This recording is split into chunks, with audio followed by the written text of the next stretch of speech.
Hello, and thank you for tuning in to the Flatiron Syndicate Motorsports Podcast. This show is brought to you by Flatiron's Tuning, your source for any aftermarket or OEM Subaru parts. Be sure to check out our store at flatirons.tuning.com and stay tuned with Flatiron's Tuning. Welcome back, everybody, to the Flatiron Syndicate Motorsports Podcast. This is episode number 97, and we've got with us a couple guests here today. We've got Brian from iWire back, but we've also got Whitney from iWire here joining us for the podcast today. And Whitney, since you're a new face of the podcast, maybe the best place to start is, what is your origin story with iWire? How did you find iWire? How did you start working there? Sure. So I found Brian first. So we met online. Okay. We dated for a few years. And then basically, I was originally going to be working in the NHL. So when I went to college, I went for NHL broadcasting. I worked for the Los Angeles Kings and the Anaheim Ducks. They then had their lockout season. So I pivoted to do Salesforce, which is database configuration. And I was going to go to a new company, and I saw that iWire was kind of like growing and could use some extra help. So I honestly kind of just got sucked into it. So what I do here is, I'm technically vice president, but I do, because it's a small business, so I do accounting, the HR, I do the manufacturing and the purchasing, and then of course building, miscellaneous things, the website, all kinds of fun little stuff. So lots of fun hats here. Every bit of something that needs attention. I think Whitney, you're my first point of contact most of the time when I reach out. Yes. Yeah. So, Brian's like the brains. We save his brain energy for the hard stuff, and then I'm like all the other stuff. the administrative, and that's important to have that structure there for sure. Yeah. Well, and Brian, I seem to remember there's a hockey correlation with you too. So I'm guessing that when Whitney called up, like, hey, I was in the hockey industry and I'm looking to pivot, you're like, tell me more. Well, I mean, our sort of like initial connection point was definitely with hockey. Yes. And so that sort of developed our relationship. And then I sucked her into the car thing. She's not necessarily a car person to start with, but I like my Sea-Doos, my jet skis. That's my toy. So we kind of worked her over to this side of things, but it's a really good balance because she brings the like sort of, I get excited about car stuff, and then she's like, but wait, we still have to run a business here. It's a good balance that we have. Yeah, for sure. Well, it makes me laugh because like we have friends, like mutual friends when we started dating. And so now when I'm talking about like the '05 Legacy GT, you can't swap it in because it's CAN bus equipped and this and that. And everyone's like, who are you? How do you know all this now? So it's been a learning curve, but it's been fun. Whitney, did you have any idea that the automotive aftermarket could have such a detailed, like the people would actually want to dive into their cars to this level, like to the crazy level of taking something that rolled off the assembly line as one thing, and you're now building yourself into this other thing that's like completely different? I had no idea that this existed, but I love the passion people have for it and how unique they want to make it and how much they know. Like, I think even if I'm not necessarily like the biggest car person, I think we all have passion about something like that. So just to be able to like help people achieve their dream is so fun for me, and I think for Brian as well. Because it's great, especially with the wiring. No one ever thinks about that till the end. So they go to start it and then they go, oh wait, nothing plugged in. So they call us, and then we get to be the saviors for the day. So it's pretty cool. I had no idea. You guys are the solution. You guys make the impossible possible. We try. Or as best as you can. We try. We can't always do it, and we always kind of joke about being a wet blanket sometimes. But at the same time, we do our best to help by doing stuff like this to help educate people before they get to the point where it's not doable anymore. Or just being able to provide some sort of solution to their problem. It's wiring is like understanding the wiring of a car is like that's really getting under the hood and figuring out what makes it tick. I mean, it's when you're trying to make a car into something that is really different than what it came from the factory as. Like understanding how the engine works, understanding how to make power, understanding how to tune the suspension, that's all important. But if you want to make that all work, like make it so that you turn the key and the car starts, right, and it's reliable and all that, the wiring is the key to that whole thing. I mean, you can, Yeah. Oh yeah. if you don't have that, you're going to be, yeah, you can spend all your money on big dollar parts, big turbos and fuel lines, but if there's nothing to make those things turn on, then it doesn't really matter. So, and is it fair to say that recently things have changed a little bit? Like it's like there was for a long time there was a lot of known solutions, but now everything just kind of in the world or whatnot is changing, and the options and the ability to successfully do these conversions and whatnot it's a little bit different now than it was, a year ago, 2 years ago. Yeah, 100%. And I think it's interesting for us because we're in California, so we're really used to all the strict regulations. So we try to build things to that spec. Yeah. And I think in the last, year, year maybe two, everyone is kind of all the different states are changing their rules. We had the EPA decide to come back into play, as I'm sure you've talked about on the podcast before, and it has definitely changed like what you can do and what's the best route. Yeah, it used to be like when you like, for example, I'm gonna throw myself under the bus, but it was as a byproduct of the rules that were created way back when, a million years ago, when dinosaurs roamed the earth. Yeah. That when we did swaps, you could get away with a lot of stuff. And when I first swapped my car, to get it past bar, it was pretty much not a problem at all. And it wasn't exactly what the difference in what I did then to pass bar and what I would have to do now is night and day. There is no corner cutting. None of that stuff exists. And so we've had to adapt with everyone else in regards to the kinds of things we can sell and how we build things, because we have to keep that in mind. Yeah. And the detail to what is considered a functional swap now, because before, I mean, maybe would you agree that before it was like the I don't know, the measure of success was you turn the key, the car starts, the car runs. Yeah. That's it. And so it runs was like and drives, you're good. Yeah. Yeah. It was kind of a minimal requirement at that point. But now what's happened is that they want to see a lot more thorough of a conversion. Would you say that that's fair? Absolutely. 100%. Yeah. The number of times now that we have to tell customers, you also have to swap your gas tank, was never a thing until about a year, almost 2 years now, but it's solid year ago. Where if you're doing a swap, almost all of the swap cars that you're pulling engines from have an extra valve in the gas tank. You can't cheat that. Yeah. So you just have to swap the gas tank. So it's an unfortunate byproduct because effectively the gas tank's the same, the emissions equipment is all the same. There's one valve. And you theoretically could add that valve in, but by the point that you've pulled the whole thing out and done all the work to add the valve, you're honestly getting an upgrade if you have a newer tank. Have the correct Might as well.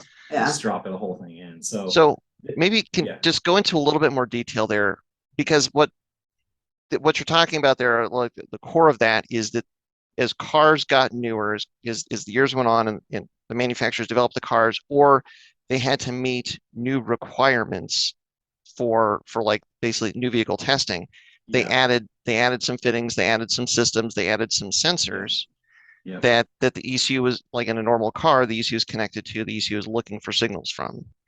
And that's kind of why this fuel tank thing comes up, right? And it's funny because there's actually like a window by which this is a thing. So assuming that you're, because we're obviously talking mostly about GC era cars, so 93 to 01 Impreza.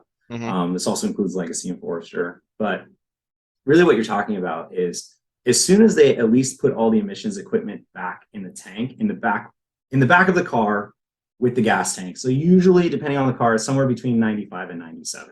Because it does vary, because at that time they had California models and 49 state legal cars. And so there were different scenarios depending on where you bought your car and what model it is and all the other things came with it. But effectively, assuming that you have a model that has all of the basic emissions equipment, they haven't changed a lot in how it functions. There are small details that have changed, which creates the hiccup when you go to swap the car.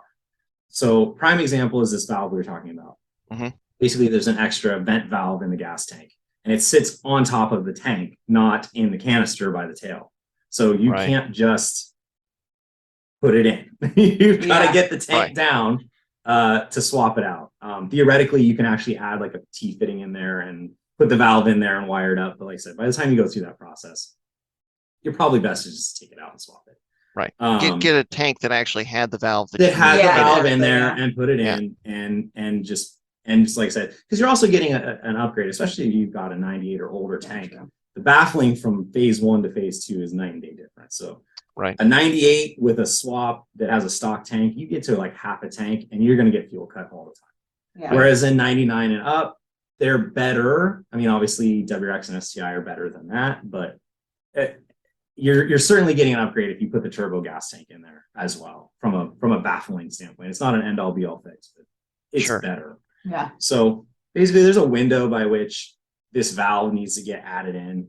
And unfortunately it means putting the tank in, which adds to the complexity of a swap that's already getting more complex as a byproduct of the rules changing. Because as you move on, you get in 06 and 07, we start talking about the recirculating air pumps. Yep. You know, it used to be we really never wire them in because we'd ask and people would be like, I don't need it, I'm taking it out. And we go, all right, I'll save you a few bucks. But now it's pretty much we're adding them in for every single one of them because you have to have it. Yeah, we know you're going to need it. Let us help you that you're going to need it. Instead of sending it back to us, redoing it, paying us to do all this stuff. Well, and so I think what's happening with people now is they're becoming more aware of this change. And like basically to put it in a nutshell, it is that all of the systems that the donor car had, whatever you're updating the car to, all of those emission systems have to function. They have to be there. And the funny part is actually when you get into the air pump, they actually remove that valve. So if you do a swap with the air pump, you actually don't have to swap the tank because they remove that valve again. So as long as you have the air pump system in the car, then you don't have to worry about it. So it's like this weird window, but then you're dealing with the air pump. So it's like, I don't know, if I had to trade one, I'd probably trade the gas tank. Sure. I just have to interject. I'm always so impressed by the encyclopedia that is in this man's brain. Like, I feel like I know some stuff and I forget, but he'll be like, oh yeah, that year and this model, like, oh yeah, it has this extra thing. So now you have to do this. It's like, who knows that? I'm always so impressed. It's crazy when you live and work in this specific model or basically manufacturer of a car, and they make all these changes. Like that's what you have to know because like, does this work or does this not? And that is the hard part because man, it is a sliding scale. That they're not making it easy. They do not find one thing that works and stick with it. They're always trying to reinvent the wheel and add a valve to that wheel. And then they took it back out. And then they took it back out. Added it in, took it out, added it in, take it out. It's so weird. But I think I think the thing that people have to keep in mind is that, you know, it used to be just the simple, like we're talking about, the simple, like, just does the engine run? That was the measure of a successful swap. But now what you have to kind of think about is the future, wherever you're going, and like, okay, do I want to keep being able to drive this car for years and years to come? And that's where, if you're going down this path, if you're undertaking this project, it's better to do the whole thing now as you're doing it, because now you're future-proofing that swap. You're making sure that it's always going to be usable. Yeah, and it's interesting too with like the newer cars, like let's say like a 15 STI, or excuse me, let's say a 16 WRX or something like that. If you want to make any changes to it because it's so advanced, like let's say you want to go like auto to manual or something like that, like you literally have to get an entire manual parts car and throw it in. And we'll tell people that, and our honest advice is at that point, unless the chassis has super sentimental value, it was your grandpa's, like it was your brother's, whatever, just get the new car and mod that. It'll be a better bet. And it stinks to say that as like aftermarket people, like it probably makes sense to buy the new car and just do that one, then build that new dream car you have. So it's interesting how they've made it more difficult as time's gone on. For sure. And I mean, that's probably a lot related to CAN bus, isn't it? Yes. Yeah. Oh yeah. There's with the addition of CAN bus, you get so much. I think we talked about this a little bit last time. You get so many features that are really cool. Yes. But then if you want to change something, they've now sort of hidden it in a way that you can't easily access it to address those problems that arise when you want to make a change. Yeah. So that's really the tough part about when we get into that kind of stuff. And we could talk about it a bit, like the blue car in the background, somewhere up there. That one. Yeah. I don't know if I point this way or this way that it'll pull through, but yes. That one. Yeah. You point this way now. Yeah.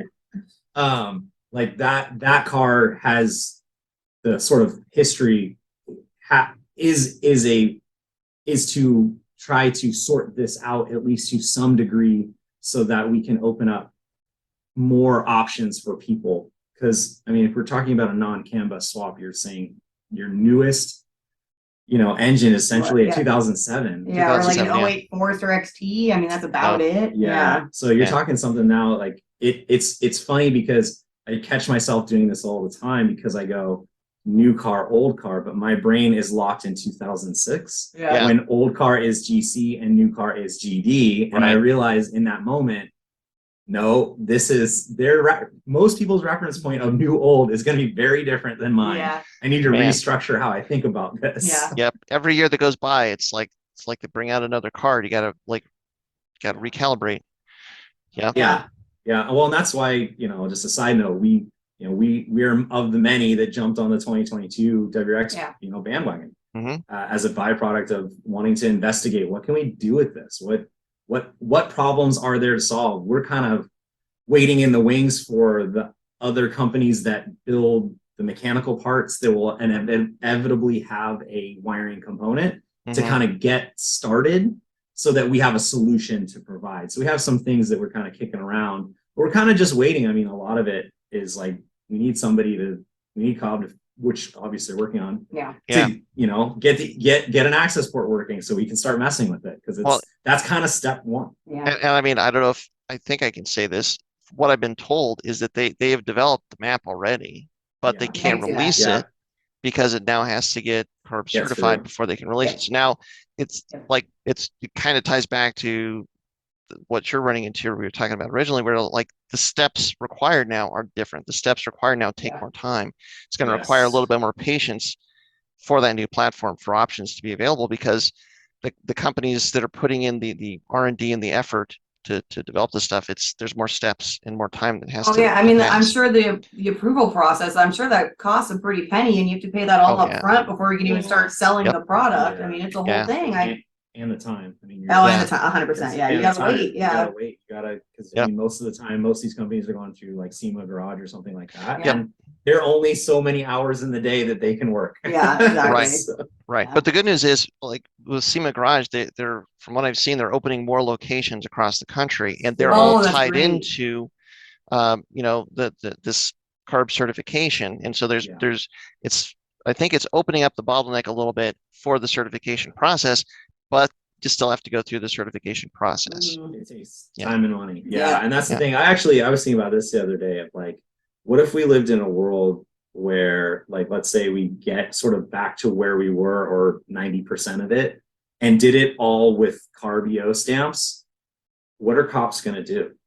They only can get you for the thing that you're actually doing wrong. So if you're not doing something wrong, it's the pop the hood and here's my engine bay of CARB EOs. Yeah. Like it's a weird scenario that you think about. You're like, wow, that'd be kind of neat to not like drive your car down the road and be super concerned about it. I mean, especially we live in California, so this is something we probably deal with more than potentially other places, but there's always that concern of like, I'm driving my illegal car. And if you had a scenario where you didn't, you'd be like, this is a different experience. And that's an experience that more people across the country are now having to come to contact with and decide how they want to handle it. What approach do they want to take with it? And it is funny. Oh, sorry. I was just gonna say the sad part is this is, I think, all stems from a conversation that could have happened decades ago but didn't happen. And so like the two sides have diverged to the point where it's going to be really hard to get basically the automotive aftermarket and the enforcement side of these agencies to have a conversation and find a path that works for both parties. Right. It could absolutely do it. I mean, the thing that I've learned countless times through the years is you never count out the automotive aftermarket. No. There's so many smart people out there. whatever problem you throw at them, they will find a solution. They will find a way to do it. But the difficulty in this instance is there's not the opportunity to find that solution, or the opportunity itself to find that solution is much more limited. And so that's Yeah. kind of tying their hands, which is the unfortunate part. Well, on that, I mean, we've already seen it. Like when Cobb introduced the Green Speed update, it was like this crazy wall that got put up, and so it was kind of a scramble where everybody's running their different directions, as we've seen. But we've seen it start to settle back out. Yeah. Where people have picked their routes. Mhm. There's more diversity in those routes, and sometimes we can go with them, and sometimes we can't, just because it depends on people where they live and their scenarios and with their cars. But what we see is just there used to be on the sort of curve of when do you switch to this is called a race car. We got really, really far up that curve. Yeah. And could still make it street legal. Now the threshold by which that changes is going to be lower. Yeah. Because you're going to have to make there's going to be a decision point by which you take one direction or the other. Yep. And that threshold is just going to be lower. And I think that's the reality of the world we're going to live in. But it doesn't mean that we can't make tons of modifications and do a bunch of stuff and do most of the things that we were doing before. It's just the threshold is just going to be lower. Yeah. This is not a street car anymore, or whatever. For sure. And it changes priorities. And I think there could be, I mean, I don't want to go too far down this path, but the silver lining potentially could be is because power is taken off the table to a certain extent, it actually brings more of a priority and more of an effectiveness or focus to suspension, handling, brakes, lightness. Like, okay, I can't make an extra 100 horsepower. Can I take enough weight out of the chassis to make it as fast as it would be if I added 100 horsepower but had, a full interior and an extra 500 pounds? I mean, it's going to be getting creative to get where you're trying to go, depending on what your goals are. It's knowing what the problem is and finding a solution. Yes. Yeah, exactly. The challenge. Yes. And that's what, like I said, we've seen that over the last year of like, we've had some products that were like, we know these are kind of gray area, but the rules they were okay. And now we're like, nope. Those are done. There's a distinct dividing line now where we go, nope, yes and no. and I think what people have to understand that are watching this, that have dealt with you as a company, that have dealt with us as a company, or have dealt with any other companies, is that any company that exists, you have to think of the long term. You cannot think of now. You cannot think of what was 6 months from now. You've got to say, like, okay, I like this company that I own or I work with, and I don't want us to do something that is going to jeopardize that company at any point in the future. And so, perfect example is what Cobb has been doing, and I think what they're doing is probably the thing that any other company that wants to pursue power adders in that direction for any kind of platform, that's the path that pretty much every other company is going to have to follow, because they've got to look towards 2 years, 5 years down the road. I got to see how much it's going to change, not just where we stand today. So I look at that and go, Cobb is setting that standard. Hopefully other people will follow, but also I hope that the customer base, the people, the enthusiasts that are in this, kind of give everybody a little bit of slack on the business side of things, because we all want to help. We all want to make your project run.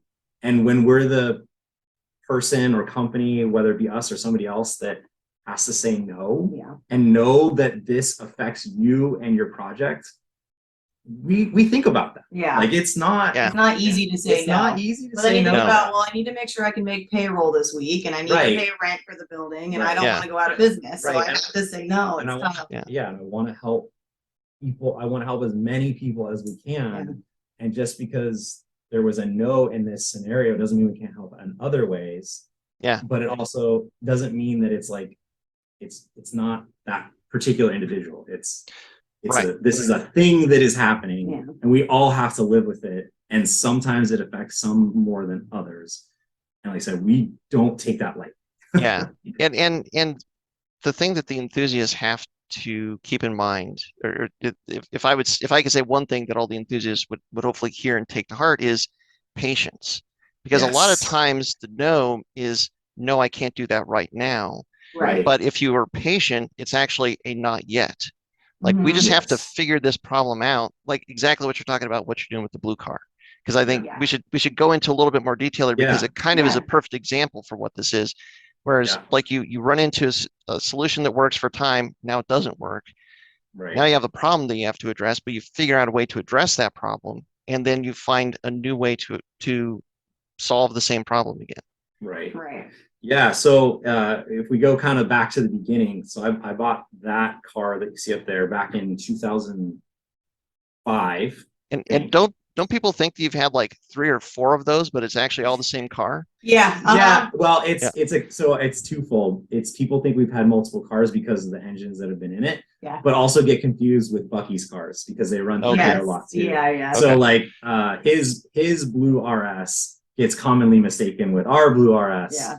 So there's a whole thing, but basically I've had one of those. I've had a couple other GCs, but they were like 93 1.8s that I drove around as beaters while I built this car. Okay. But basically, I bought it off of a guy on the forums back RS25 days. Mhm. And I had, at the time, I had a 2004 RS. That was my first car. And I think we talked a little bit about it last time. But Mhm. basically, to the point is, I ended up selling that car to fund this project. And with most car projects, and I think most people will be able to identify with this, I had a budget in mind. Yeah. And we blew right by it. Basically, what Yes. happened was I got it off this guy on the forums. It was sitting in his front yard in, I want to say North Carolina, but I always screw this Wow.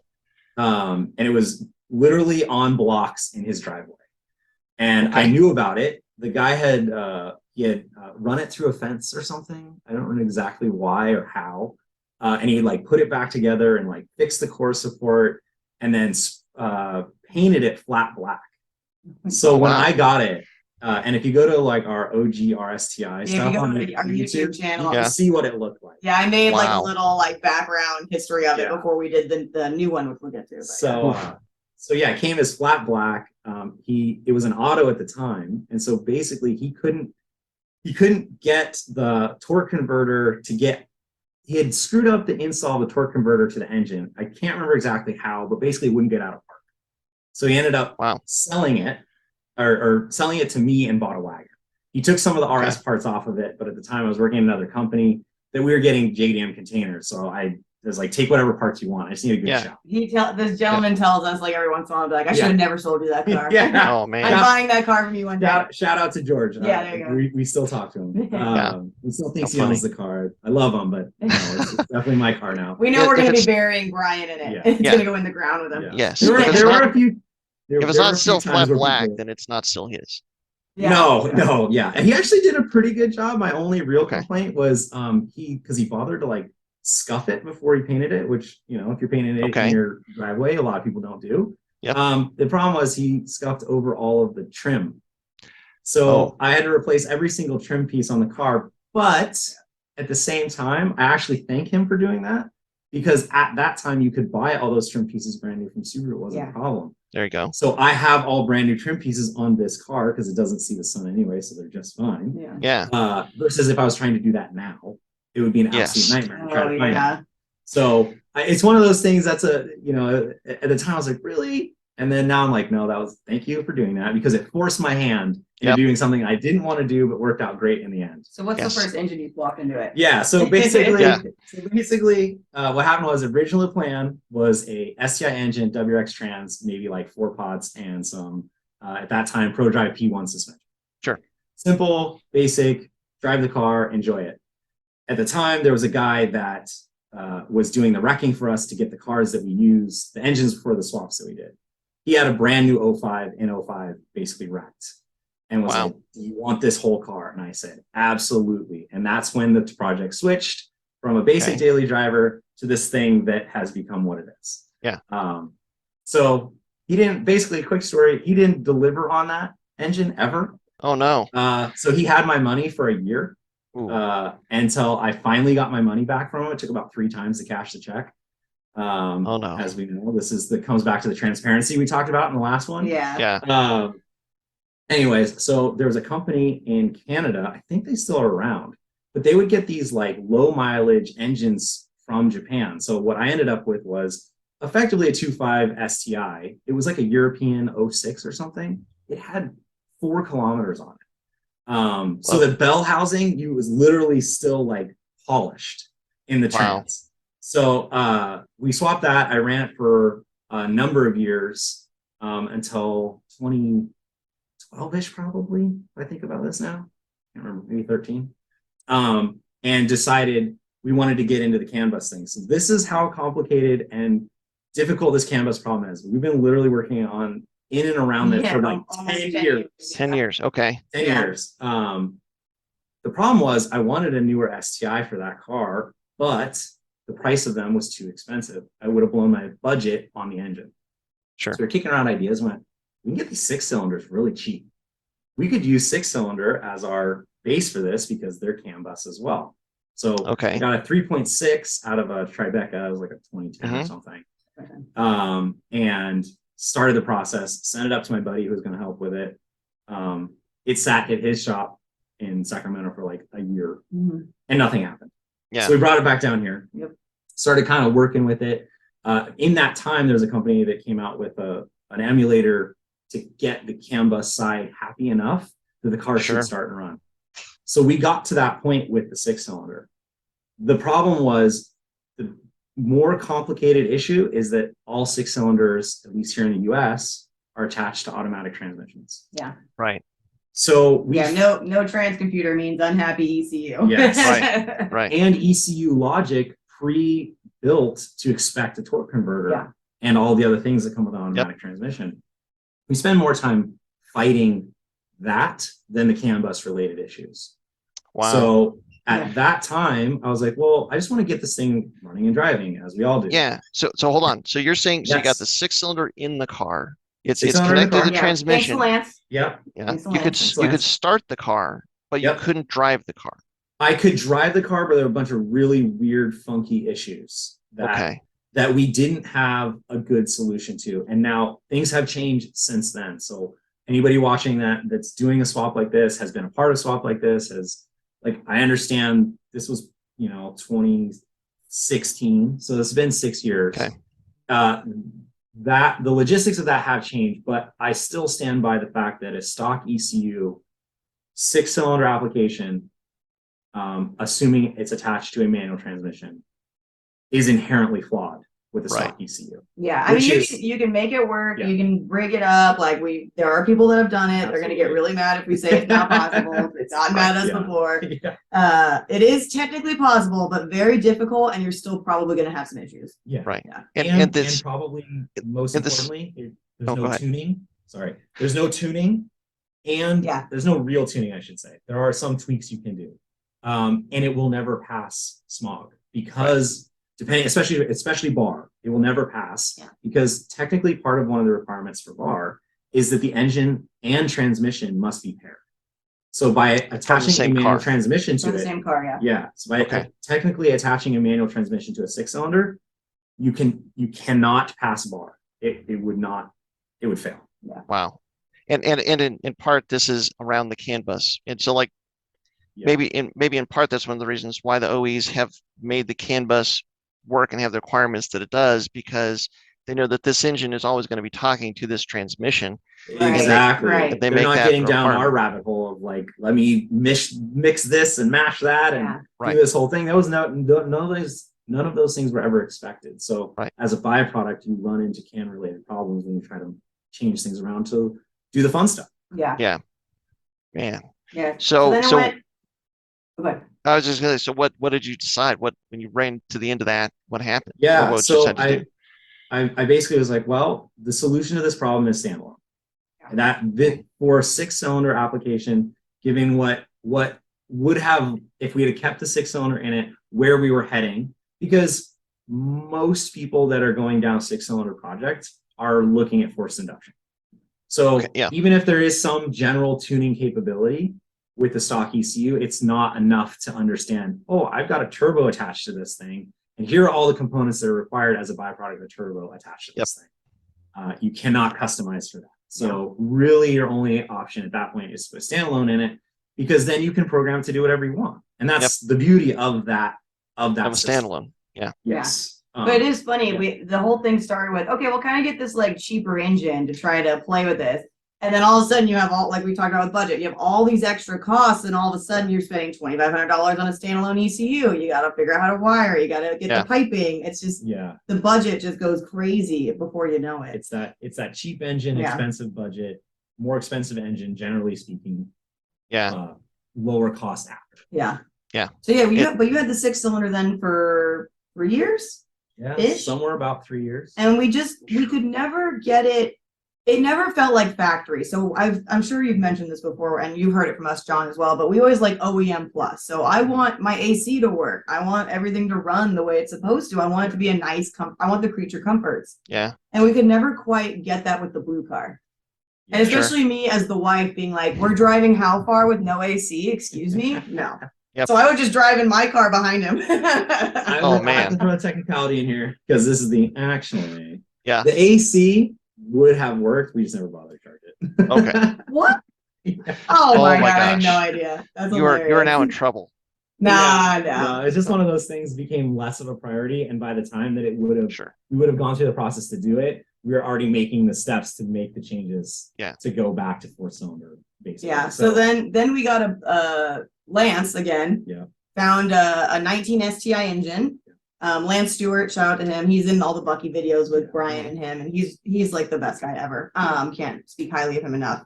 But yeah, so he found a 19 STI engine, Intrans, whole thing. And we just went, all right, let's do it again. Let's go do this again. Yeah. Okay. So part of the impetus for that though is the EPA crackdown pre-Cobb Green Speed update, but you could see it coming.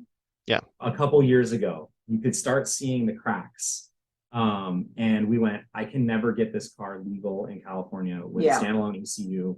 As a company and as a person, I don't want to deal with this. It's just, I can't, it's not something I can offer to customers. Like I can't offer something that will not pass. And I'm knowingly selling you this thing that will not pass any smog anywhere. Yeah, and that was a tough transition for us, having to politely say no to standalones, because people are like, why not? And it's like, because we can't make it legal. This is pre Cobb Green Speed update. Yeah, so no one cared yet. No one cared yet. Yeah. And so people are kind of giving us flack because we had offered it for a window and said, here's what we can do for you as a 6-cylinder swap, and then we shut the door again. Yeah. And so as a byproduct, people in that community were not thrilled with us, and we totally understand. Oh yeah, I don't blame you at all. I don't blame you. Yeah. We offered something, and then we said, "No, just kidding." Right. And that's tough. But once again, like we talked a little bit last time, like you have to see it through our lens. I try to see it through your lens. You have to come look at through our lens for a second, and see where we're coming from, and go, I totally understand that you want to do this, and it's a super fun, different project, but. And we can't do it. This is the thing that the enthusiast has to keep in mind, is that when you're reaching out to a company, you're reaching out to a company. This is not just a guy that you know, or a friend or a friend of a friend. This is a company that is trying to do business. And again, like back to that conversation, that like if conversations could have been had starting decades ago, there could have been a through line to all of this, but there never was. And so, I mean, there's so many. I mean, it's so weird to think about this, but we are in an industry now in 2022 that had no idea, heck, even like 3-4 years ago, that like, wait a minute. So like there's all these different requirements that we're not meeting, but that has never been mentioned before. And so it's just for a handful of years, like we're all relearning. We're all having to get a better understanding of what this industry is and what it can be. So we're all just doing our best to figure it all out. Yeah, exactly. It's not like they gave us all a piece of paper. Here you go. Here's the criteria you need to meet. Right. Yeah. We're in California, so it's different from you in Colorado. It's different than New York. It's different than Missouri. Like it's just it's crazy. Yeah. That makes it challenging. Extremely. And and it's funny too, because I think part of your note about not ever having a conversation as part of the automotive aftermarket, we go through phases. Like I remember before I started iWire, the company we worked at, we did the mechanical side. We were putting in catless downpipes. Like this pre-catted downpipe was a thing. Yeah. And every once in a while, like enforcement would ramp up. Everybody would duck their heads for a little bit. And then we kind of go back to doing what we were doing. And we always thought that would just be a cycle. Yeah. Up, down, up, down. And then all of a sudden it was like, nope, this is not the cycle anymore. This is new normal. Yeah. We all have to live with it. And that's where we are now. And that's fun. But it just, to the point, it's going to take some relearning to get there. Yeah. Well, and having a clearer picture of what the expectations are, like what you're talking about, like knowing what bar is looking for. Yeah. And now knowing that because the California standard is being adopted by other states, like Colorado being one of them. Right. Yes. And so now it's now that we have an understanding, like this has been a big problem that a lot of us have had to put a lot of thought and energy into figuring out. But now that the picture is getting clear that, okay, well, this is the standard and it's probably going to trickle down to most of the states, if not all of them at some point. So like, okay, well, now if this is the standard in the criteria, like, that if you can get a car through bar in California, that you can get anywhere. This is going to work forever. This is knowing that and addressing the problem in that way prevents the problem that you had with the standalone 6-speed or 6-cylinder. Right. Yes. Like putting a product out there and then having to pull it back because like, oh wait, we just found out that this is not. We can't do this. Yeah. What we thought was going to be the case is now something that isn't going to be the case. Yeah. Right. For too much longer, and it's worse to say, here it is, and then take it away versus just never offering it. Because up to the point that I did my car with a 6-cylinder, I had basically always said no to them because I hadn't done one, but knew enough from a wiring standpoint to go, there are a lot of complexities here, especially with the auto ECU. There's going to be problems that I can't, as a business, say I can solve 100%. And so I can't offer this to you because I have standards that may be higher than your standards. Right. But at the same time, as a byproduct of that, I'm stuck. So it was like a twofold because it was like, we said no for so long, and then we said yes, and we're doing it, and then went back to no. Yeah. And that elasticity just snapped back right on us. And like I said, I don't blame people for being upset. Yeah. Well, and it's one of those things where, again, like we don't have all the answers. I wish that we had all the answers. I wish that I knew. I wish that I had a lot better understanding of what is going on in our industry right now than I do. And I'm sure that maybe you guys think the same thing, but that's what you kind of go through when you're developing these products is like at the time you didn't know what you didn't know. Right. And you were following the path that made sense at the time, but then all of a sudden you found out a couple of these details where you realized, this is not sustainable. This is not a good long-term move. So we have to make a change. And it's hard to do as a business, but those are those decisions, as hard as they might be, that in some ways it's very difficult, but it's also an easy decision because there's only one decision. There's only one way to go. It's the hard path. But this is the long-term path versus the short-term path. This is how we stay in it. Yeah. And I think part of it too is like as we got further along with, I think especially at that time when the 6-cylinder was still in there, I think there was a lot of misconception out there as to there weren't a lot of people that had like fully done this swap. Right. Like there were definitely people before us. Like people point to Perrin doing it a million years ago. Mm-hmm. And is it on Mighty Car Mods in Australia? And Mighty Car Mods had done one. But I think we might get into this a little bit later, but some of this is a little bit YouTube magic that we talk about. But I'll hold that for now. But But what we learned as a byproduct of doing it ourselves after seeing what we had gathered online, videos, forums from other people's experiences, we kind of like, okay, I see that, but when you get down to it and really want to take this to our sort of philosophy of OEM plus, we call it iWire spec. there was a limitation. We couldn't get there. And some of it didn't make sense, right? Right. Yeah, and I think a lot of what we landed on. So like you go back and look at we documented all of this because we wanted to be as transparent as possible. We talk about it all the time. Yeah. As we did it, like we compared the swapped RS with the 3.6 to a bone stock catted everything 2011 STI. We dynoed them on the same day. Yeah.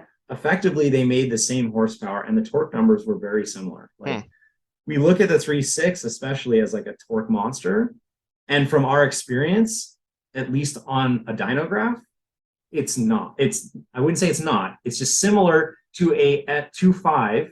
Not, we got to take into consideration it's a 2.5 and a relatively small turbo. Stock STI turbo is not that big. Yeah, it's not small, but it's not big.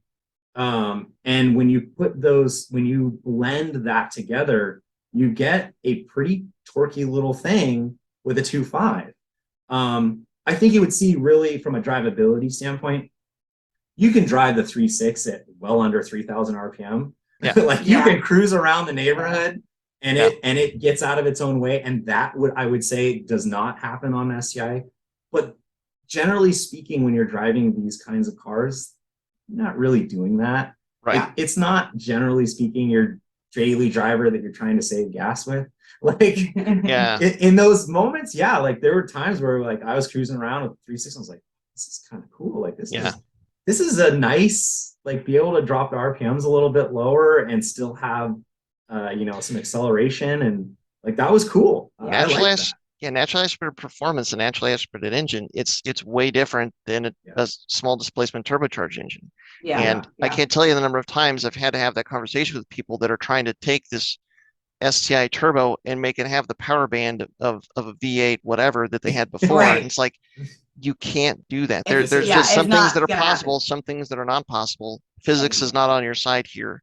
Yes. 100%. Oh, and that's so in those comparisons, we then the tipping point for me on that project though was when we just did a basic tune on the stock STI, because we all know the Subaru has that like dip down at like 3,000 RPM and then it picks back up. We smoothed that out and we gained 30 or 40 horsepower just and the way the car felt was night and day. And I went, okay, that's a baseline for an STI engine. Like, yes, it's in an STI. We put in something else. And in fact, we have the same thing. But we were at the limit of what the 6-cylinder could do at that time without going the forced induction route. That's why I mentioned in the beginning. Most people who go 6-cylinder are probably going to go forced induction, because I will tell you from personal experience, it's not slow. Absolutely not slow, because it's STI equivalent power. Yeah. But that's your peak. So now you've got to step back and go, what is next to get to where I want to go? Which most people would say something is over 400. Like that's, you're modding your car. 350 is no longer a thing.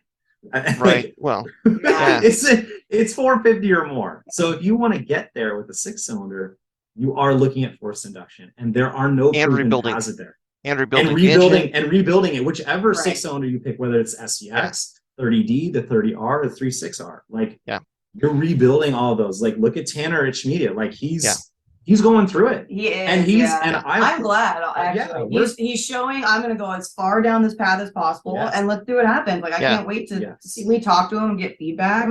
Like we want to know. Like that would be more info for our customers. He's being as transparent as I've seen anybody, which is great. There's not that much YouTube magic, which is nice. And so, but he's run into a bunch of issues as a byproduct of learning, but also not his learning, but the community as a whole, with the 6-cylinder as a modified engine that we mess with. Like, most people don't have the $60,000 to build the block and do all the stuff. And that was really like I said, that was the tipping point for me. I went, I can't get to the next step here without serious customization. Part of that includes probably putting some cuts in the car to put like a front mount in, which is not something like other cars, absolutely. But this car, it wasn't. Yeah, the chassis is too this isn't the car. This isn't the car for that, and that's fine. So that was the combination of standalone, next steps, and future. We went. We actually, and we want to get into this CAN bus problem and solve it, at least to some degree. So the 19 STI popped up, and we put all of that in there, and we've actually got it to the point where it runs and drives. You can tune it. Our last step is the challenging one we've been talking about this whole time: getting it through bar. Well, I was just gonna say, can you give us, like, maybe not all the details, but give us a picture of like, okay, you've done this, you have this car that you think you have checked all the boxes, it's going to meet all the requirements. how does that work? What is that process? You've been part of it. Well, it's interesting because even the people at bar don't seem to know. It's a little Oh, Like no. you, Okay. like you call them and they're like, well, I think you'll need this. And they give you the Yeah. rule of thumb of like, well, it needs to match like the ECU in the car. Yeah. And so for his car, what was it, the airbox? Yeah. that So Yeah. yeah. So there's like little things that they are gonna care about and not. And we're Yeah. probably gonna putting like a Cobb downpipe in it No, because intake. excuse me, the Yeah. Cobb intake, because the OEM one won't fit. Yeah. You can't So- close Right. the hood. Right. So basically what she's getting at is the conversation that we had with Bar is honestly greatly improved from Okay. That's true. previous experiences. The process is much better. They now have like a phone interview before you even go in, and they talk about all the things that you've done, and here are the things that you need to have. Yeah. And then once they have a conversation with you about it, they give you an email and you send them pictures.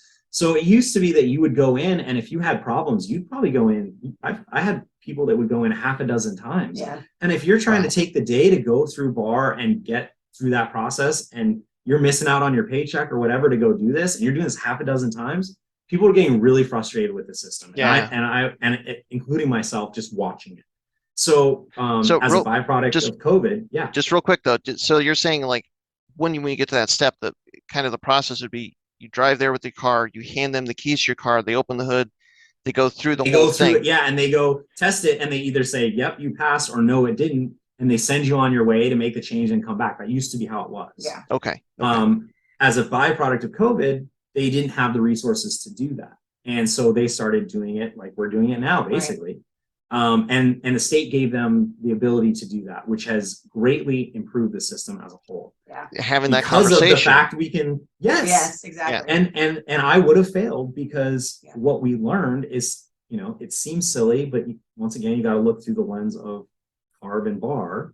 That one of the things that you've got to do is that if you're running a stock airbox, you also need the little intake duct piece that goes from like above the headlight that goes into the snorkel box and then into the airbox.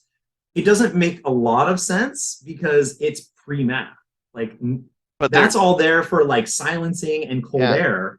It doesn't have an effect on the way the car performs. And they're saying that just because the intake path has to be 100% intact. Yes. Yep. Wow. And so Yeah. but if you look at from their end, if you said that wasn't required, how many like people are like, what about? Yeah. What about? Versus if you just say, here's the blanket statement.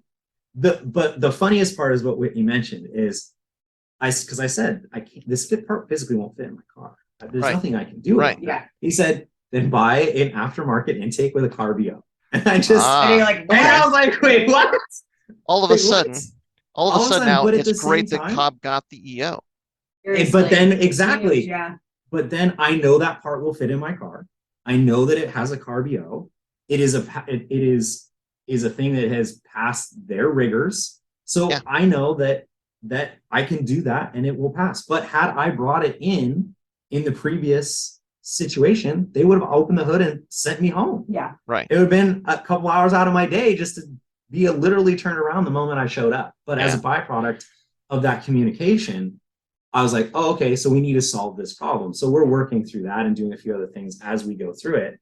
But we're pretty close, and we think that we should pass. We said if we pass the first time, we're flying everybody the iWire through to Vegas, and we're just gonna go. Yeah. We're gonna go party. That's because we know we're not going to pass. the first time. Oh man. Okay. I hope you do though. Boy, that'd be I amazing know, for you so and do your I. whole crew. Yeah. I know. Yeah, they're rooting for it. They're rooting for it. So the only thing that we really don't know is the X factor because of the CAN bus wiring system.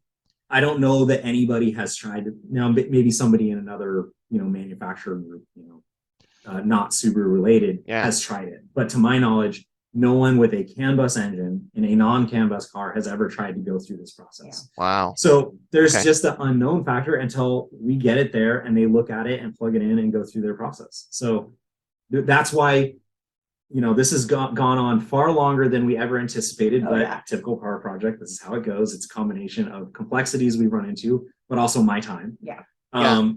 And this is why we haven't offered CAN bus swaps. We've had this in the works for a solid year, but we can't say yes to it because of where we started, which was the whole point of the project to start with, which is I want to be able to offer something that would work in every state and be legal and not a problem. But if we can't do that, if there's some roadblock, then it's not going to be something that we offer. So as our lesson learned from 6-cylinder, who we said no from the start. Right.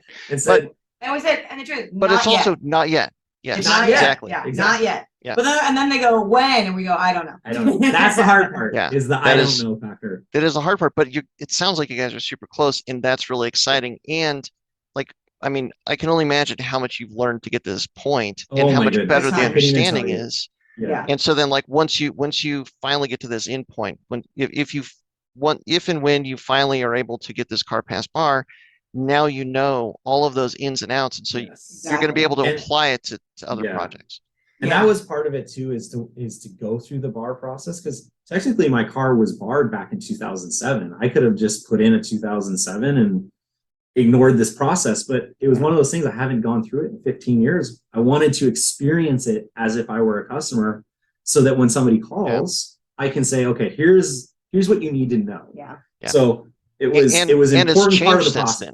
It's changed since then, so it's important to do it now with all these current changes in place. Yeah, 100%. Yeah. So it has been a challenge, and we're hoping to have some answer by the end of this year. Partly is because smog will be due on my RS next year. Okay. So now I got the ticking clock. It's a ticking clock, which is sometimes what you need in life. We call that motivation. Yes, 100% motivation. So, well, that's awesome. Honestly, an awesome segue into what we've talked about in the past, just amongst ourselves, as YouTube magic. Yes. But I would for this conversation, I would call it what is and is not possible.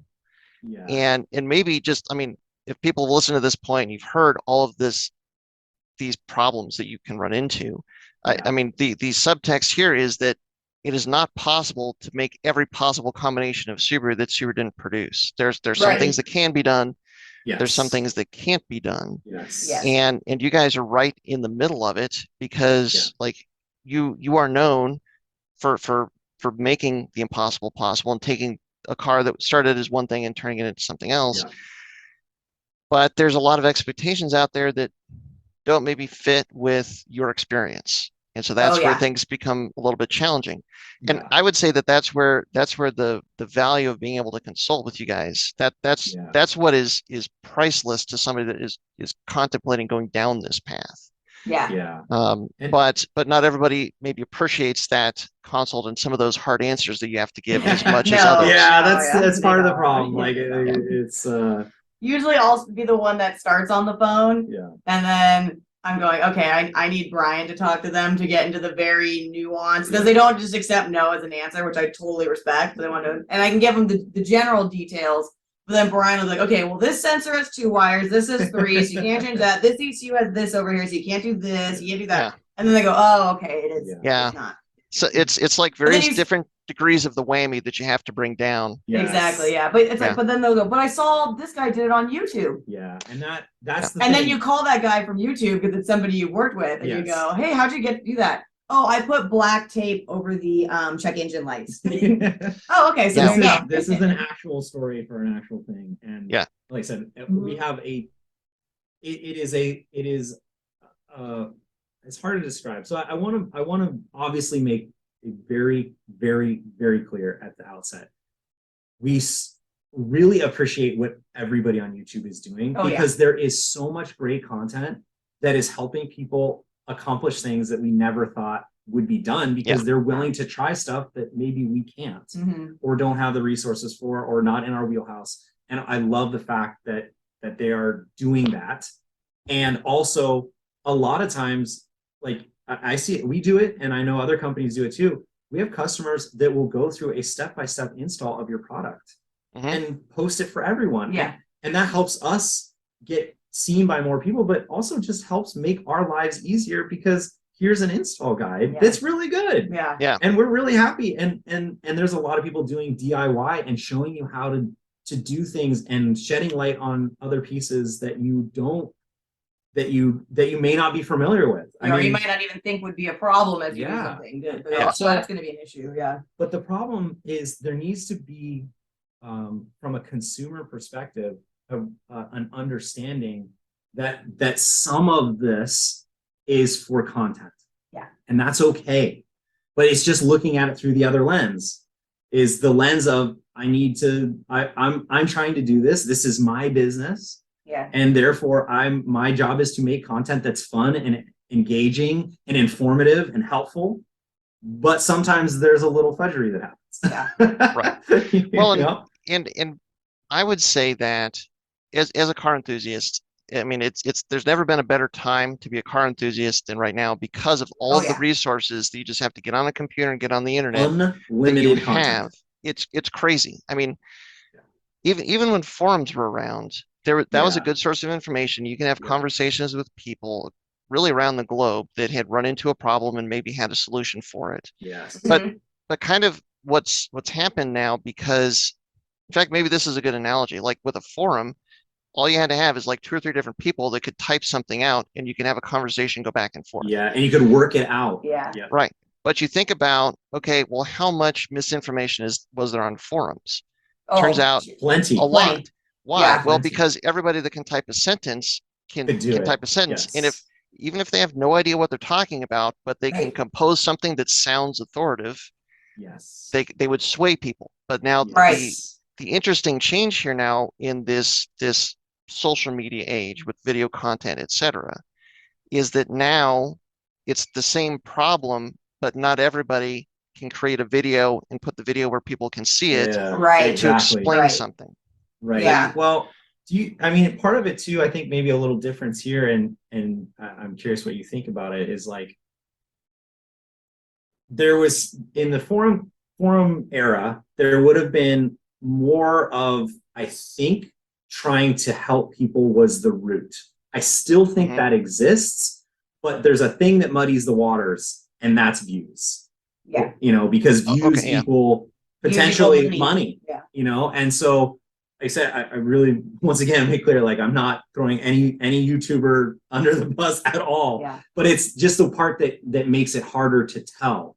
And this is where, you know, taking a step back and consulting experts in whatever you're trying to do, along with what you've seen, is extremely valuable, because hopefully the person that you contact to ask about this thing I saw on YouTube can make sure that what you're seeing makes sense. That add the dose of reality to it, or go, yeah, this is 100% makes sense. Yeah, go for it. Like that's okay too. Yeah. Yeah.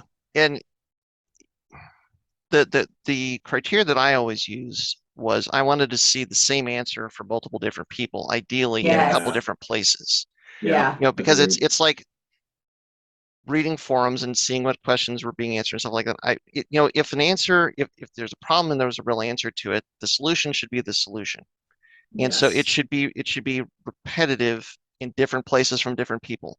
Yes. Yeah. This works. I hear from this person that this works, and this person over here said that this works. Okay, that's consistent. Yeah. All of these have the same details, and so now that's probably the way that it is. And so that's where, like, and that's kind of not fun, you know. If one person comes out and says that this thing works, like, I don't know, an EJ20X is a direct swap into let's say a 2009 Outback. We get so many of those calls. It's great. I had one yesterday. But just quick side note to that video we did last time, I mean, I think has been extremely helpful for people, because the number of people have now come to us having seen it and go, okay, I have a further question, or what about this part of it? Is very different than, I've already done it, doesn't work, I'm screwed. Right. And like my hope there was it would prevent people from making the misstep at the beginning. Yes. Just going in thinking it was one thing and not the other. Right. Yeah. But it's one of those with media content in this way, it's a lot harder to get that confirmation of the solution. Yeah. And it's not a conversation. If there's no conversation, and there's there can be production value involved.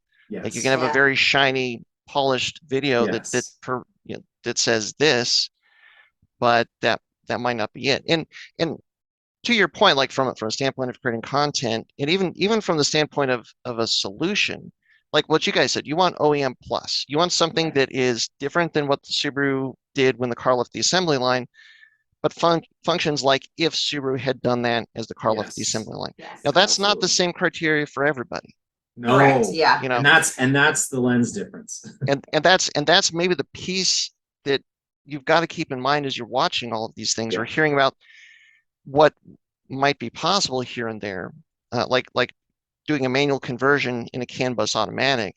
Like, Right. okay, Right. well, is it a race car? Is there any interior in it? Can you see all of the wiring and everything like that? Or is it Right. an actual, does it look like Does something that it rolled off Subaru's does it have assembly a line?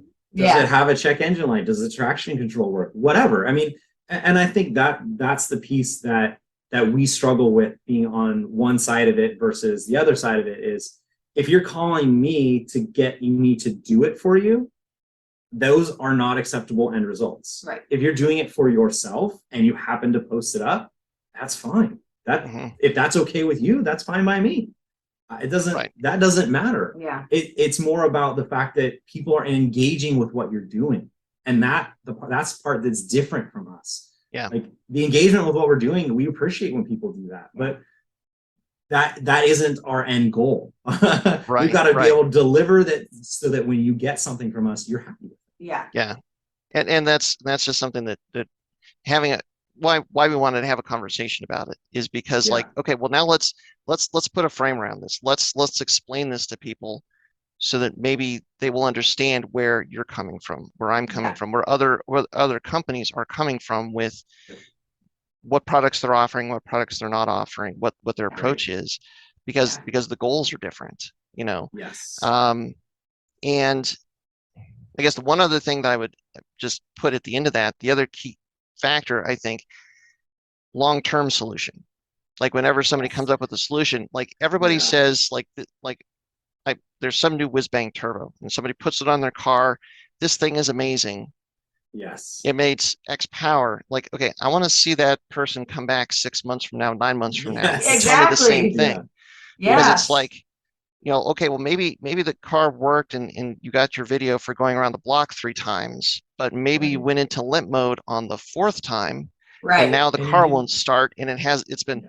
like that car that did the thing that you wanted to do that seemed to be impossible. Is it in the background in the yard in some of these other Yeah, videos exactly. for like Exactly. a long Yes. time? Yeah. Yes. And I think that's part of it. I mean, part of the fun of making videos like that is that aspect. Like if like I would love to have an outlet for that kind of freedom effectively, Mhm. right? Yeah. Where you can go, yeah, I threw this on here, I slapped it together and it's great and I enjoy it. Here it is. Here it is in all its glory, you know? But there's a difference when somebody wants to try to replicate that and may or may not have the same standards by which an end result is. And I think that's where the root of this concern of ours comes from, and why it's so important that resources are out there that consult with people who have standards that are different, not higher or lower, just different. Because like you bringing on a ton of people in their respective fields that can sort of, it's mythbustery in that way. Like there's a lot of YouTube conversation and it exists on forum too. Like it's just a bunch of hearsay until you get somebody who knows enough about how this works to be able to distill it in such a way that goes, yes, this is how it works, but maybe this is the thing that's the problem. Yeah. So I think as viewers and consumers of content, we just have to kind of, I would implore you to hold that in mind and like just try and think of these possibilities with that in mind. And again, like what is the end goal? The end goal, like having a clear understanding of what the end goal is so important, because what's okay for like a Lemons car versus a race car versus like, hey, this is my daily driver. Those are way different Very criteria. different. Yeah. That's actually something I'll ask customers, like, tell me, like, what's the goal here? Because they'll be kind of like, what engine should I put in? Like, well, what are you trying to do? Yeah. What are you trying to get to? What's your budget? And then I can try to guide you to go, here's what I think. Yeah. You would have to make sure that if you're enjoying the content, that if you want to replicate it, are their goals the same as yours? I think maybe that's the best.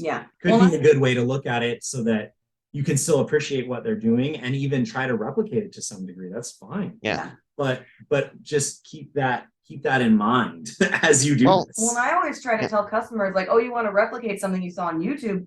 I have never done that. Why don't you reach out to the guy on YouTube that made it and ask him? Like, someone was asking about supercharging a BRZ, and it's not something I'm familiar with. That's not in my wheelhouse. And so I said, I was honest. I'm not 100% sure. I don't want to tell you any bad information. And he said he saw a bunch of guys doing it on YouTube. So we'll call them. Ask them. Yeah. Ask them if it works, if it blew up or not. Honestly, usually the people that create that content are pretty willing to engage with you. Yeah. Totally. So if you have questions about how they did it, or or you want to try to replicate it, reach out to them, because they will probably be fairly honest with you from our experience. And ask before you start buying stuff. Ask before you start spending money, not after. I always feel bad when somebody spent like 10 grand on something and you're like, oh, that's never gonna work. I'm so sorry.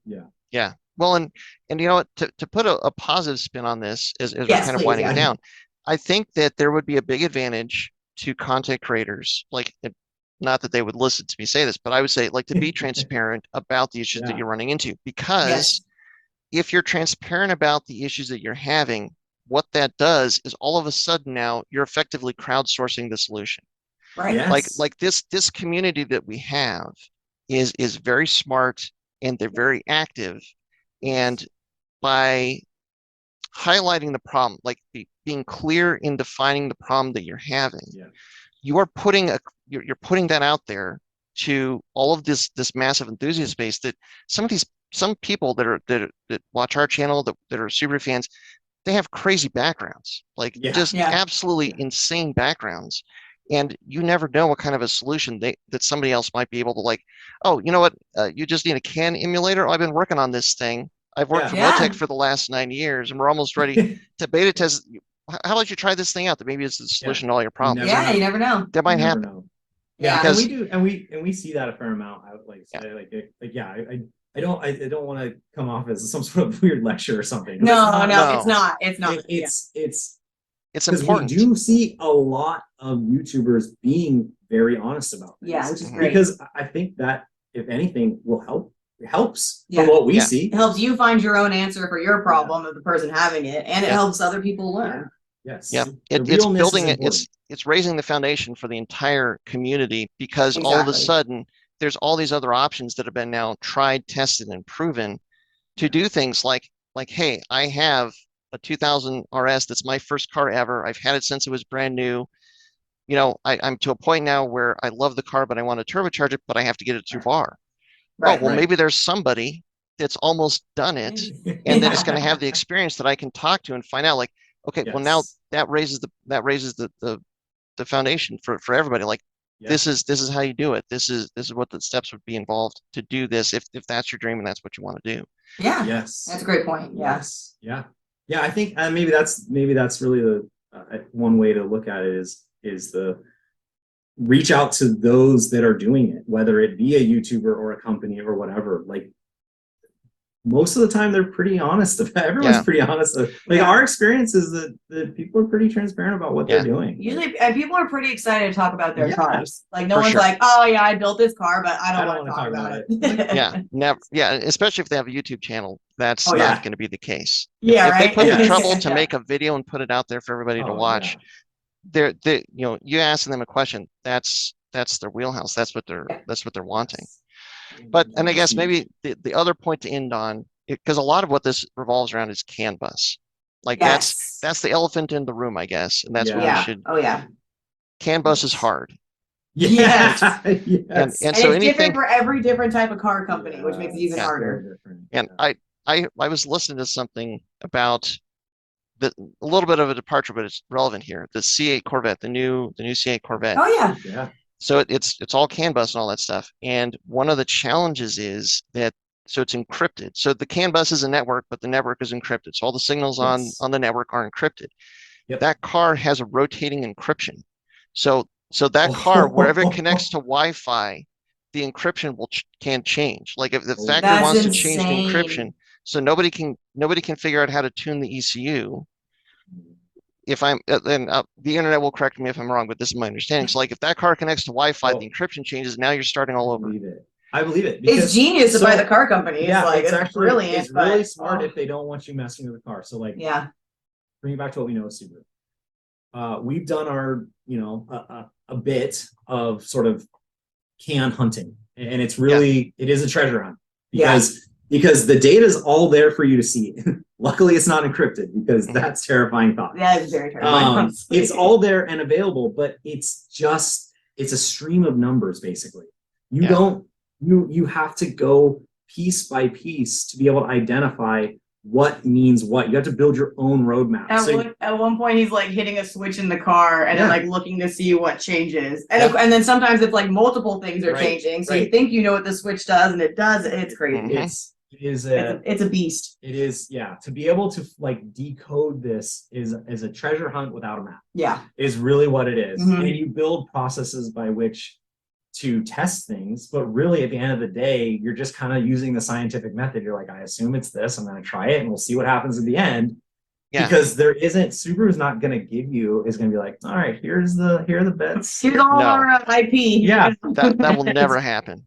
Yeah. I'm not going to tell you that. So that's what makes digging further into CAN systems more complex and also very unique vehicle to vehicle, even within different manufacturers, but within models even to some degree. A lot of automatic versus manual. Yes, exactly. That's a good one. Yeah. What messages are being passed around the car in an auto car are going to be different because you've got this auto transmission computer that's communicating with other stuff, and it needs different things versus a manual transmission that effectively needs nothing. Yeah. So, what you generally see in terms of products that are available CAN related are ECU talk to ECU because that's standardized because it's OBD2. Yeah. So, if you're trying to just get basic data out of the ECU, you'll see lots of CAN-based options because that's OBD2 protocol is standardized. That's how we have it. Right. But if you're trying to get into the details of how the car functionality works, if you want to know to talk the car's language. Yes, exactly. It's a great way to put it. Yeah. You want to see how many times you've turned the steering wheel, like what degree have you turned the steering wheel? You can find it. It's in there. Yeah. But you got to go find it. Yeah. And there's a lot of data that's being passed around that realistically you probably would never be able to identify all of it. Yeah. Just because there are so many little bits and bytes of information that are being passed that you couldn't reasonably figure out a test that could isolate it. I mean, certainly there are people that are much smarter than me when it comes to this stuff. This is coming from a background of understanding the car pretty well, a reasonable understanding of CAN bus, but I am by no means a PhD or something like that. Like, this is literally the matrix. Like if somebody understands CAN bus, I explain it to people like that. Yeah. They took the blue pill. They're in the matrix now. Yeah. They know what the CAN bus is. Like that's it. That's how I describe. Like, do you know what CAN bus is? And they go, no. Okay, imagine the matrix. You know the code in the matrix. It's like that. 100%. Yeah. And the thing about CAN bus is that because it is it's not directional, it's not individual, it's everything talking all at once. It's just a crowd of people yelling at each other is really what is happening. So you can't identify which direction necessarily it's come from. Like there are ways to do this, but from a general standpoint, it's difficult to figure out what direction it's going, where it came from, where it's going. There are IDs for that, and that's how you decode it to get down there.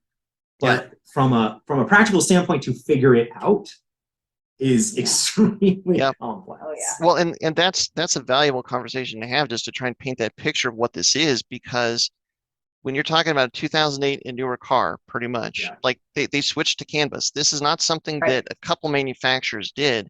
This is what was the standard. Yeah. That now all cars are now using it. Like CAN is the basis, and that's been since 2008.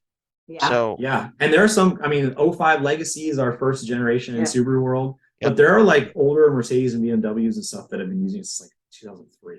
Yeah. So like depending on your manufacturer, it could even be earlier than that. And obviously as you get older, it's more rudimentary and there are fewer things that involve it. But as you get newer, there are more things that communicate that are on the it. CAN line. Yeah. So like for example, like 2008 to 2014 there's a CAN high, so high speed CAN, and a CAN low. There's a low speed CAN. The low speed CAN is like navigation, your stereo, things that don't need to communicate as quickly and they're lower priority. Then the high speed CAN is all your ECU and your ABS and all the important things that need to happen really fast and are important.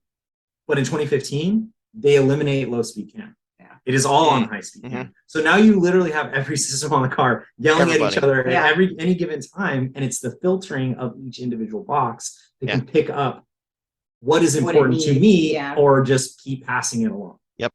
And back when you guys, I mean, when people first started doing swaps, like CAN was new. Most cars weren't CAN.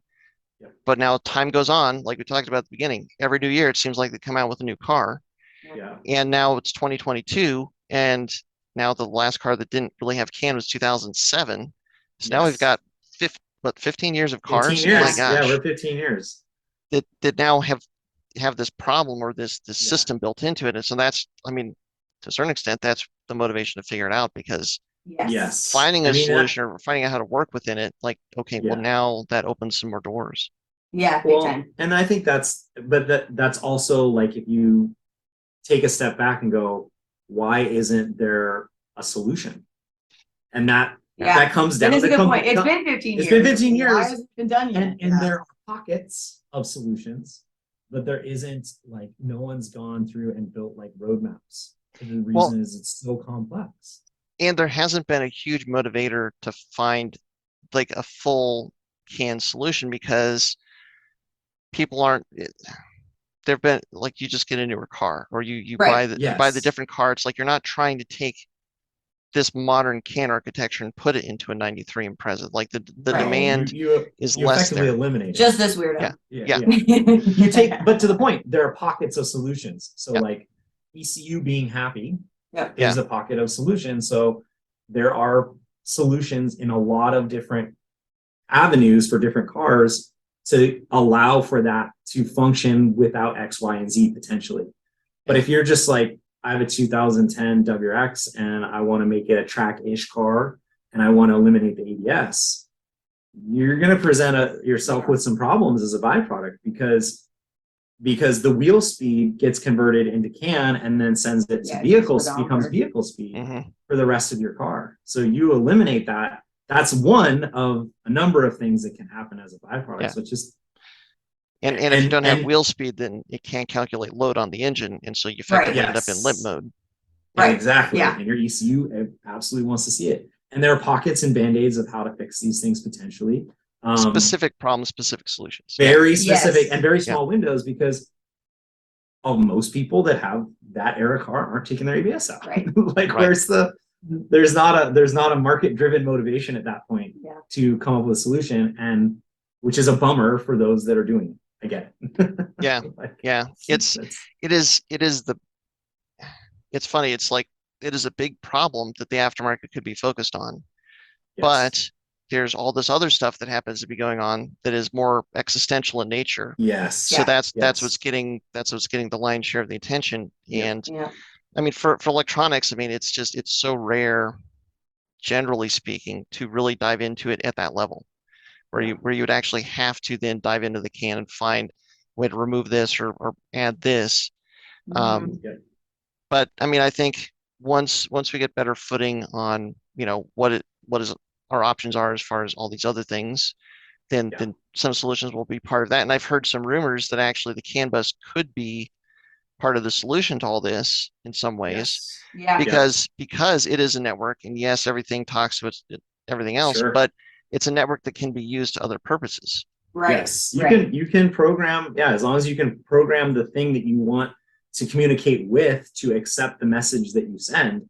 Theoretically, you can send whatever messages you want. It's just a pipe that's transferring information. So so this might actually be, to anybody that's listening to the very end, this might be how flex fuel comes back.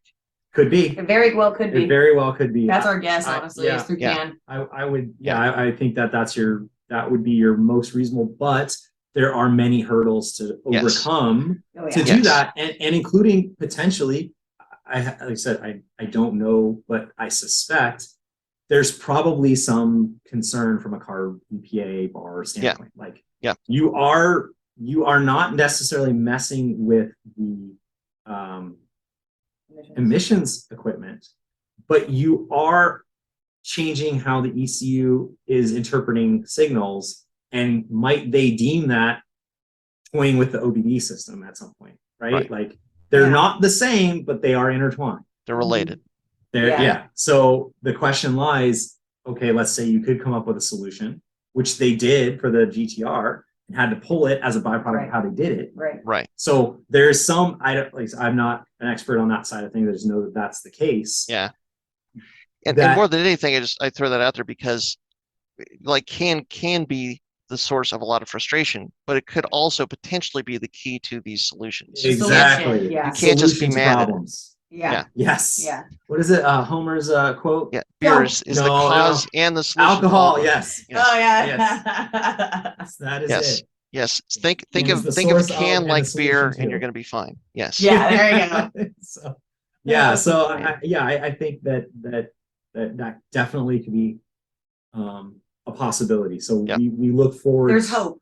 Yes. There's still hope. I mean, someone's going to figure it out. Hopefully it's one of us. But That's right. Someone will figure it out. But everyone will benefit as a byproduct, no matter who does it. So we're in support of the cause as a whole. For sure. Absolutely. Well, I've taken up a lot of you guys' time, and I just want to thank you again here at the end for coming on and chatting with us and having these good discussions. As good a place as any to wrap up. So I just want to say, thank you for your time. Thanks everybody for listening. Thanks for your support as always. And until next time, stay tuned with Flatirons Tuning. Thanks everyone for tuning in to the Flatiron Syndicate Motorsports Podcast. Once again, we'd like to let you know that your support is what makes this show possible. Be sure to check out our online store at flatironstuning.com for any of your aftermarket or OEM Subaru parts needs. And as always, stay tuned with Flatirons Tuning.